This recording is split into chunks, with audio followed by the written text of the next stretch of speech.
want to share what a great honor it is this morning to be with all of you, to be able to share my experience in leading enterprise transformation, and to be able to share what I think is going to be the future of the industry and where we are heading with automation in every field. What I'm sharing today is a byproduct of my experience across all industries. So I'm sharing a broad background of experience, and I'd like to start today by talking about where I think we are as an organization, as a global population. There we go. In brief introduction, I am Donald Cook. My LinkedIn profile is highly visible. It's easy for all of you to join. Please feel free to link in with me and ask me direct questions after the session. I'm happy to help your companies in any way that I can.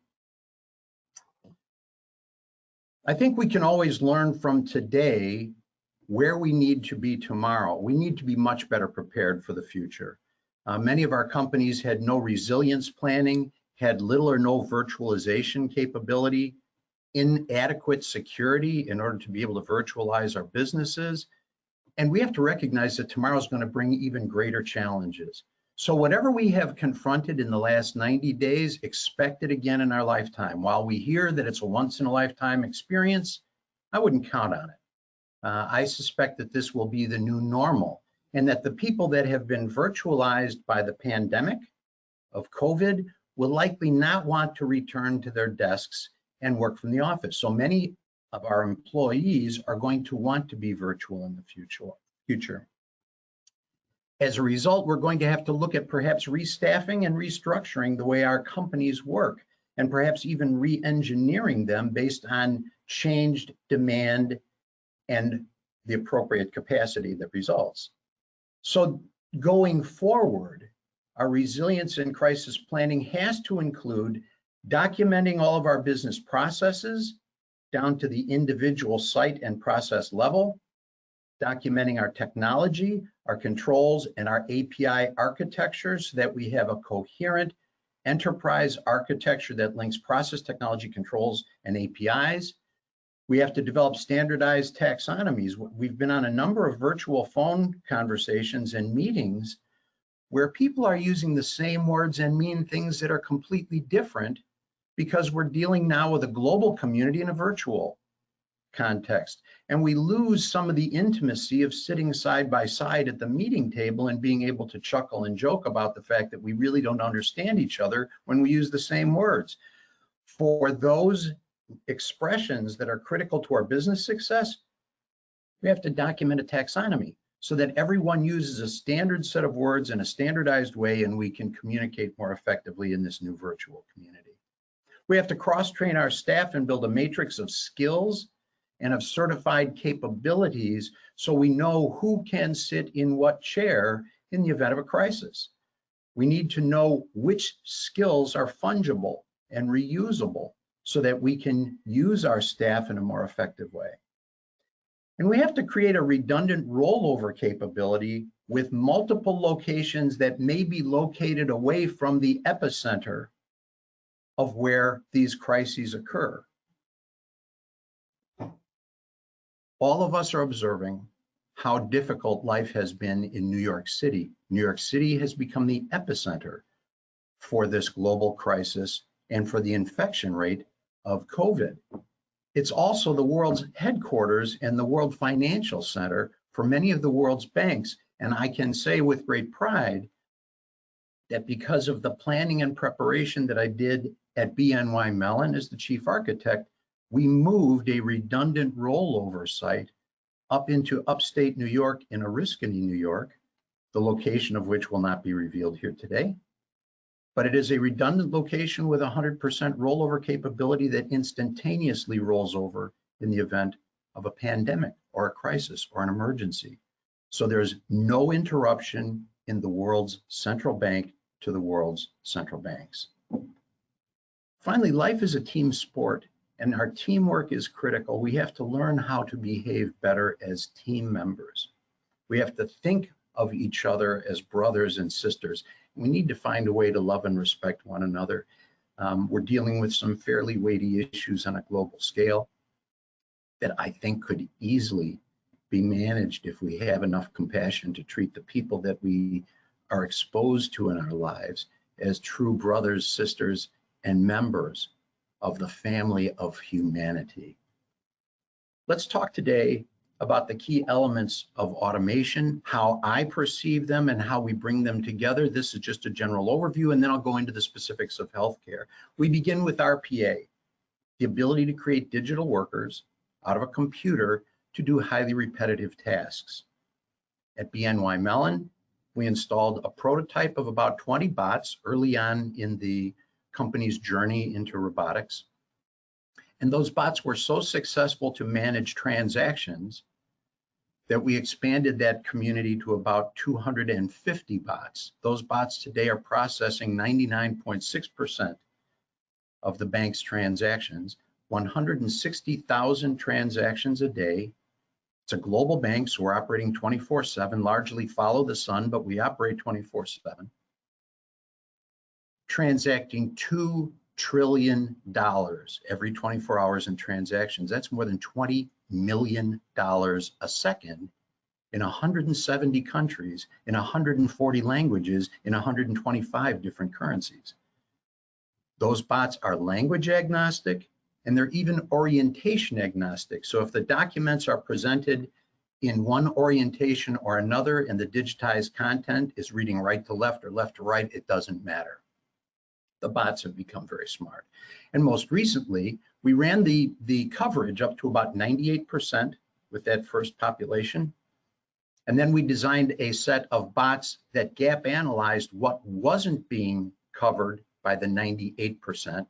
So what wasn't being done with the 2%, and then designed the next set of bots to provide coverage for that last 2% that wasn't being managed effectively by the first set of bots.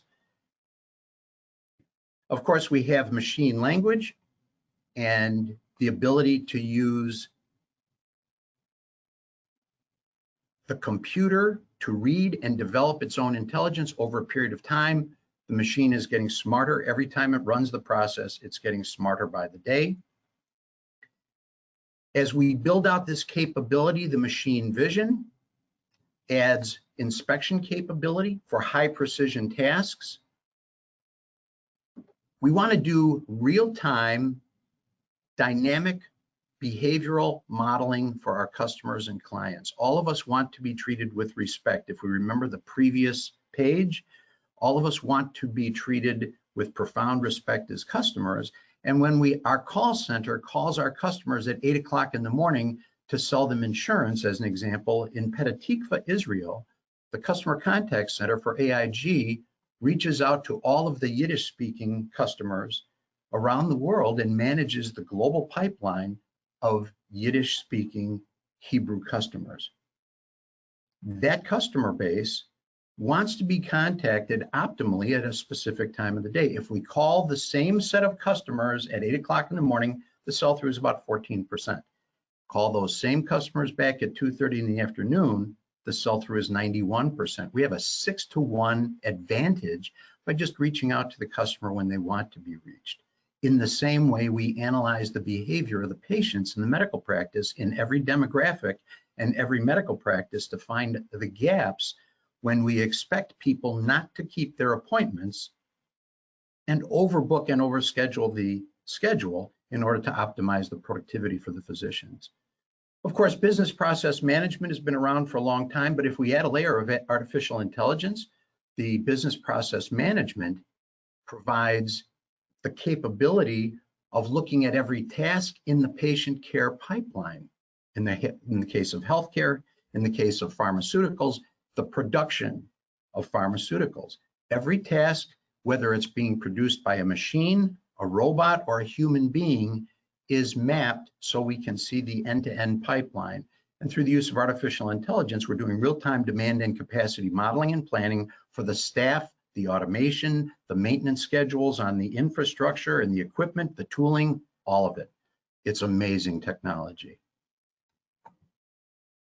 The language agnostic text analysis allows us to read medical records using RPA for things like tissue donation. When people, as their last greatest gift to humankind, donate their body to science for reuse, that tissue reuse has to be examined and scrutinized very carefully so that we don't transmit potential diseases or maladies that the donor had, perhaps that took the donor's life, and give them to someone else.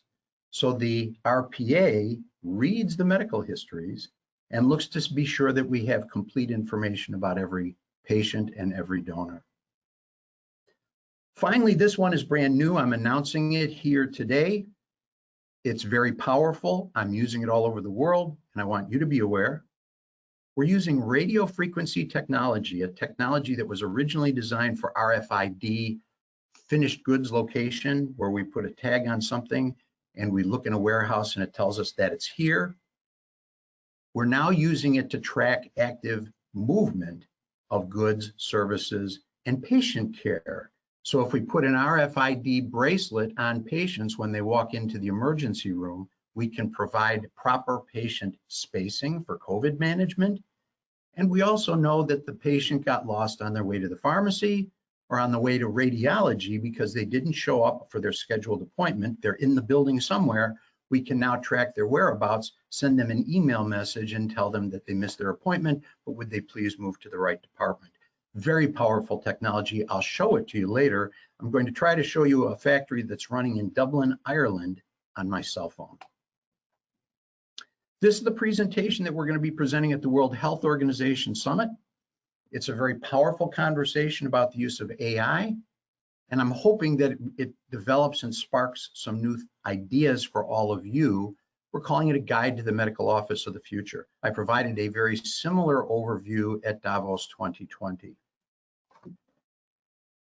One of the current realities that we're facing as a byproduct of the Affordable Care Act is that post the deployment of the Affordable Care Act, the life expectancy for every American for the first time in 50 years, the rate of growth of life expectancy has actually declined by about 2.1 years.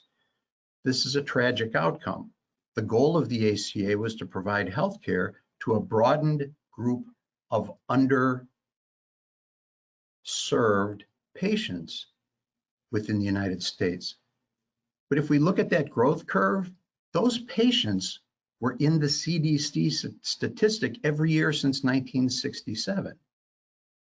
So however we served them, good or bad, they were in that population. But once we transfer the weighty burden of servicing uninsured patients, many of whom have pre-existing diseases of self-infliction, lung cancer from cigarette smoking, cirrhosis and cancer of the liver and pancreas from excessive alcohol consumption, drug abuse, unmanaged drug abuse. Those have a dramatic impact on the cost of health care for every American. And as a byproduct, for the first time in 50 years, life expectancy has actually declined because those people that are paying for the health care coverage can no longer afford to use it. They're showing up in their diseases with more latent outcomes as a byproduct of the growth of the disease and the fact that we didn't treat it soon enough. Because they can't afford to be seen, they show up late to the doctor, their diseases are more advanced, we can't treat them, and we're losing life as Americans. So we have to find a way of being more efficient.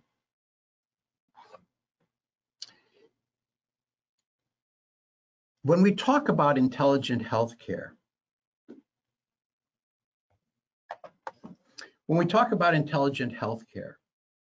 intelligent automation, we want to use the tools and methods in a new way. We need to be innovative to respect the practice of medicine. And many of you may know that I managed emergency medicine at Wright-Patterson Air Force Base. I attended and graduated from the U.S. Air Force's medical school.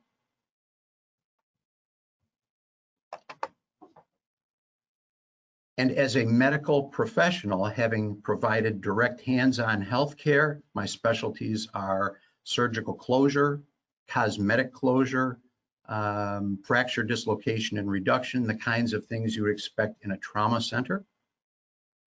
One of the things that I learned early in changing the healthcare in a medical practice is that when we try to transform an enterprise in the healthcare sector, we have to communicate in the language of the science. I saw the same thing at AIG when I transformed the law practice at AIG and delivered $2 billion in clawback by redesigning the way we practiced law. The same was true in medicine. When I spoke to 600 medical directors in a large conference room in Orlando, Florida, they stared at me and looked like as though I was speaking a foreign language. When I talked about key performance indicators and CTQs, they rolled their eyes and they were like, gosh, I don't get it. When I talked about vital signs, which is the measure of health that the doctor uses to determine how much healthcare we need to provide in an emergency, is this patient likely to survive? And I combined it with business expressions, the business vital signs, they all got it. They jumped on it, and suddenly they were enthusiastic about the idea that I was respecting their language, their profession, and speaking in their language. We want to apply the advanced client and behavioral analysis to determine when patients are likely to be seen and not, and also find out which physicians are the most capable at providing care in every practice, every specialty, and every procedure. So by baselining a national care of medicine in pediatrics, anesthesiology, radiology, and neonatology, we determine who is best at everything and then teach and transfer those best practices. It should not be a surprise to any of you that the most productive physicians in the practice that were seeing 42 patients a day had the best healthcare outcomes. So speed of delivery was not a factor in quality. By being extremely conscientious for everything that was done every day with every patient, those physicians were delivering a better care. So this is very important for us to consider going forward. Baseline your physicians and your healthcare professionals to determine who's best at everything that we do. Then we virtualize and co-locate operational teams to maximize our resilience. We talked about that earlier. Fortunately, we did this several years ago, so the practice is well prepared for the future and well prepared for the pandemic. Apply business process management as a mechanism to virtualize the healthcare and the practice all the way to the handheld device, which includes, by the way, vibrating the cell phone in the physician's pocket as a pacing device to tell the physician to move on to the next patient when the procedure should be complete. Use IBM Watson as a screening and sorting tool. Create a virtual practice of radiology where every image is first sent to IBM Watson. IBM Watson reads the image, looks for all possible anomalies, and then distributes the images to the very best physicians in practice anywhere in the country. This is really important for the future of healthcare because we have diseases like coronavirus, like diseases in Africa and South Africa, where we don't want to send the world's foremost authority and the one person in the world that may be capable of solving the crisis into the midst of the illness to try to treat those patients. If we can do the diagnoses remotely and treat those patients virtually, we improve everyone's survivability. And it's going to be important for the future of medicine. Telemedicine is on the horizon. It's a reality. We're using it today in order to respond to the COVID crisis. And then finally, we talked about having radiologists practicing medicine all over the country. All of you may be aware that doctors are licensed and credentialed to practice medicine in a local area. So if a doctor is practicing medicine in New York, unless they're licensed and credentialed in Chicago, Illinois, they can't treat patients in Illinois. They can only treat patients in New York. So we licensed and credentialed all of our physicians in all 50 states and Puerto Rico. Now, what does that mean? Every state is different. Their licensing and credentialing requirements are different. But by aggregating all of those demands into a common platform and a common form structure, using a combination of RPA and zero defect processing, we were able to take that licensing and credentialing time from 69 plus days on average for every single doctor in every single state to less than 9 days. This has a huge impact. It represents hundreds of millions of dollars in temporary physician compensation recovery by not having to hire temps to provide health care when physicians leave a local practice. We're able to cover the practice with other physicians and bring paid doctors online in less than 2 weeks.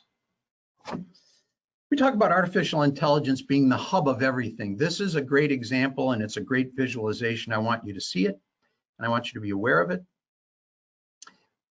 What this shows is that we are linking our RPA, which is reading medical records and making sure that we understand whether or not in a lengthy medical history of hundreds and thousands of pages, whether or not there are any expressions that represent concern for the physician. And we can also look at the medicine that has been prescribed for that patient and even the infusion chemistry that we used for chemotherapy and other things we can read remotely using RPA. We link that with machine vision to do things like inspection of the human skin, artificial intelligence, RF technology to provide location management of wherever the patient needs to be to provide the care and the healthcare. And in the case of pharmaceuticals, how we are making medical devices, how we are making human skin for human transplant. Every step of every touch point of every process is now being monitored using RF technology.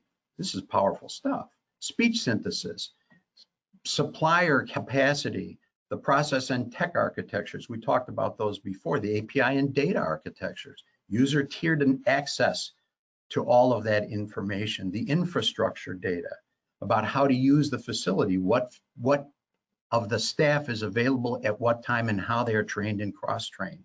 The equipment data for uptime and scheduled maintenance. How do we schedule the maintenance in such a way that it doesn't affect production? All of that goes into our artificial intelligence layer. This is a great example. We are making masks for COVID-19 protection for all of our people.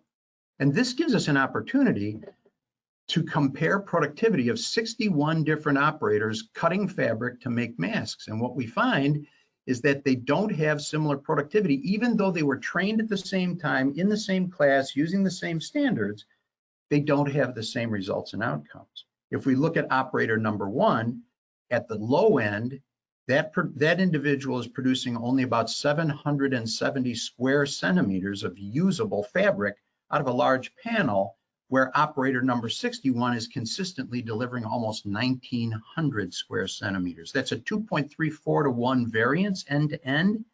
And by understanding that variance and mapping the difference and using machine vision to now do the inspection and the cutting patterning, we improved productivity 65%. 65%, it's huge. It means that we only need 534 pieces of fabric to produce over 1 million square centimeters of masks. Intelligent radio frequency technology. This is a new one for everyone and is very powerful technology. This gives us the opportunity to view the movement of every step of every process without having to have operators enter data into SAP or into our business management platform.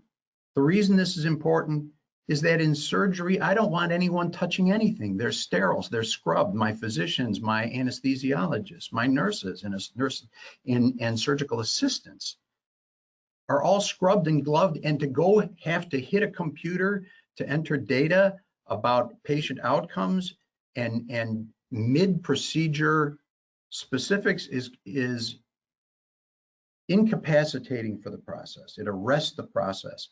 In the same way, when we're doing sterile procedures for making pharmaceuticals, we don't want people touching anything. And in some areas where we're mixing chemistries, the chemistry is so volatile and so hazardous that we can't have human beings in the same room where the chemistry is being mixed. But if we tag everything with these very small RFID tags, they're costing us on average of about 10 to 12 cents a piece. At the high end, if we want a very large area antenna that gives us maximum read range, they might be 18 cents a piece.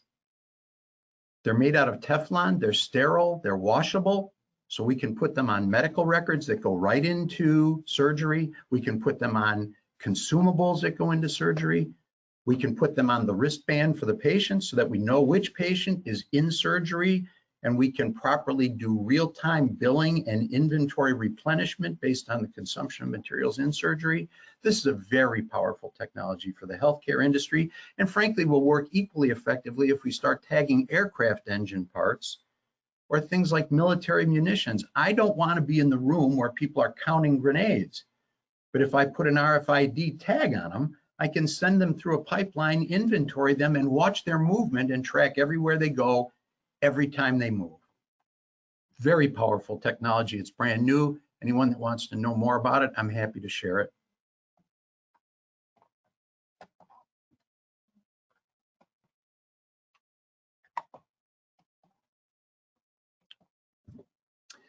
This is an example of what the business process map looks like. These are all of the tasks for an end-to-end business process. And when we link the artificial intelligence business process management, this gives us the mechanism by which we can track the performance of the movement of all of the goods and services through our pipeline. It's very powerful technology. It tells us whether or not we are within standard for everything that we do. So it's extremely powerful, capable technology. It's running on my cell phone, by the way, because my camera is turned off in order for you to be able to see the detail in all of these charts. Because I have lots of detail in all of the content of the charts, I won't be able to show you, but trust me, I can run this factory on my cell phone and observe its behavior, the controls efficacy, the quality in real time of the production, and whether or not we're operating within standard for every single step of every single process, whether it's automated or not, if it's RPA, if it's machine vision, if it's a human operator, we can see in real time everything in the company. So while some companies are struggling to virtualize meetings just to get 6 people to talk together to have a meeting, we've already virtualized entire enterprises, not only to the desktop, to the handheld device. So while I'm standing buying groceries so that I can be living and working out of the home during the midst of this COVID crisis, I'm observing the behavior of the process and all of my production on my cell phone. And it rings in my pocket if we go out of standard, so I know to go look at the process and find out what is no longer within standard. This is the method that we apply. It's fairly detailed. There's a lot of content here, and I don't intend to go through it. It will be available on the website, and all of you can look at the website and rerun the video and stop on this page and take a look at it. But this is how we do integrated automation and process transformation. We no longer have time to run the double helix-like loop of process transformation, OpEx, and automation transformation. Digital transformation and process have to change at the same time. The old paradigm of the OpEx teams that came in and they fine-tuned a process and they made incremental improvements in an end-to-end pipeline, and then came back and redesigned the technology to fix the technology that they just broke when they optimized the operations, is a nightmare, because we never stop that dance of fixing the technology and fixing the process. Until we do them simultaneously, we don't get to the finish line at the same time. This is the method and the process that I apply to do them simultaneously, and I've been doing simultaneous process and technology transformation for the world's largest enterprises for the last 20 years, and I'm happy to share all of these methods. I have frameworks for every step in this process that I'm happy to share with all of you if it would be of interest. Finally, I'd like to acknowledge that over a period of time, I've been fortunate and blessed to be mentored, to have had the opportunity to work for some of the most amazing people in the world. I studied statistics under Dr. Deming. Edmund Fitzgerald, yes, the Edmund Fitzgerald of the shipping fame, the Edmund Fitzgerald that went to the bottom of Lake Superior. This is Edmund Fitzgerald, the son, who was the president of Northern Telecom. Jack Welch, Sandy Warner, who was the president of JP Morgan. Jamie Dimon, Ben Moshe, the president of AIG. These are brilliant and gifted people. Tony Curtis, who has become a best friend, who's president of CPC. These are brilliant and capable people, and I have been the recipient of the best of their leadership and mentorship. So I want to thank all of my mentors and all of the amazing people that have been in my life and provided such tremendous support to me over my lifetime,